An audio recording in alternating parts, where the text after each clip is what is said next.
Bienvenue. Aujourd'hui, on va feuilleter ensemble un document assez particulier, un ancien grimoire de plantes. C'est une source en fait qui nous plonge dans un savoir où l'usage très concret des herbes, il est inséparable de croyances profondes. Notre but, essayer de déchiffrer un peu cette vision du monde où le pratique et le symbolique ne font qu'un. Absolument. C'est ce type de texte qui révèle vraiment une époque où soigner le corps et influencer le destin, ça passait par les mêmes gestes, par les mêmes plantes. On y trouve des recettes précises, oui, mais aussi tout un langage symbolique, des correspondances astrales, des rituels. C'est ce lien constant, en fait, entre le visible et l'invisible qui est remarquable. Alors, entrons dans le vif du sujet avec les techniques de préparation. Elles sont décrites avec une minutie assez étonnante, je trouve.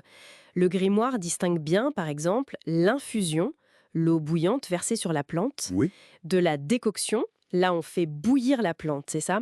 Souvent les parties dures, comme les racines, l'écorce. c'est ça. Longuement, à feu doux, c'est différent. Et puis, il y a aussi la macération. Ah oui, la macération, c'est l'extraction à froid, plus patiente, dans l'eau, l'alcool ou même l'huile. Exactement. Et au-delà de ces bases, on voit toute une panoplie d'autres formes. Les préparations plus concentrées comme les extraits, ou alors les teintures et alcoolatures qui utilisent l'alcool comme solvant, les huiles médicinales aussi, souvent par macération d'ailleurs, les sirops pour conserver et puis adoucir le goût. Sans oublier les cataplasmes, appliqués directement sur la peau. Tout à fait. Et les poudres de plantes séchées, c'est vraiment une pharmacopée complète, pensée pour extraire différentes vertus selon la méthode utilisée. Et c'est justement cette précision technique qui est fascinante quand on la met en regard de la dimension plus ésotérique. Chaque plante se voit attribuer un genre, masculin ou féminin, une planète qui la gouverne, un élément, terre, feu, eau, air. Comment est-ce qu'ils établissaient ces associations? Le texte donne des pistes là-dessus. Pas toujours sur l'origine exacte, non. Mais ces classifications sont absolument cruciales. C'est ça qui dicte l'usage magique. Une plante liée à Mars et au feu, elle n'aura pas la même intention, si on peut dire, qu'une plante liée à la Lune et à l'eau. C'est ce système de correspondance qui guide le praticien pour choisir la bonne herbe pour le bon objectif, que ce soit pour guérir ou pour autre chose.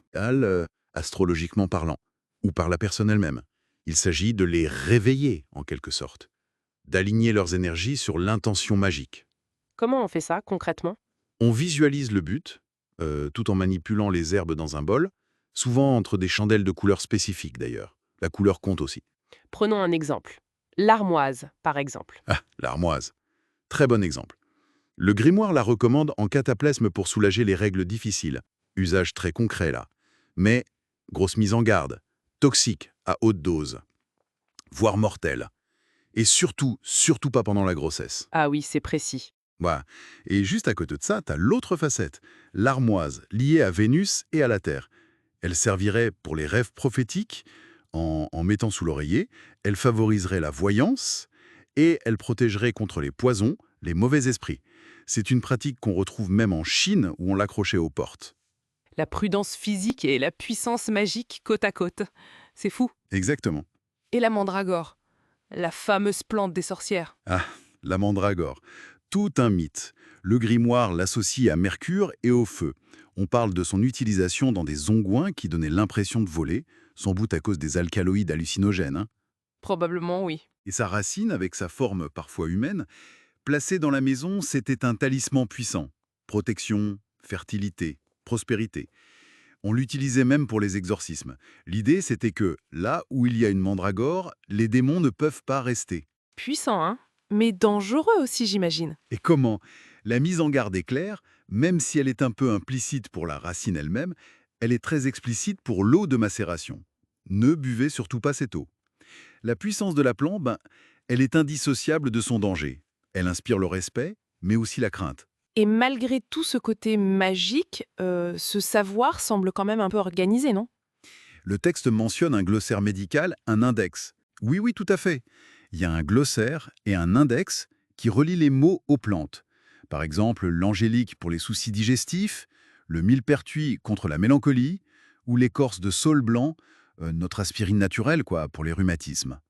Donc il y avait une volonté de structurer, de systématiser ce savoir empirique. Oui, clairement, même si ça repose sur des fondements très différents des nôtres aujourd'hui. C'est une tentative de cartographier les liens entre les plantes, le corps humain, et puis les forces invisibles. Ce grimoire, finalement, c'est bien plus qu'un simple recueil de recettes. C'est vraiment le témoin d'une vision du monde complètement intégrée. La nature y est à la fois une ressource très matérielle et porteuse d'un sens profond. La science empirique et la magie coexistaient sans problème, apparemment. Tout à fait. Et ça nous ramène à une question assez actuelle, je trouve. Quelle place on accorde aujourd'hui à ces savoirs anciens?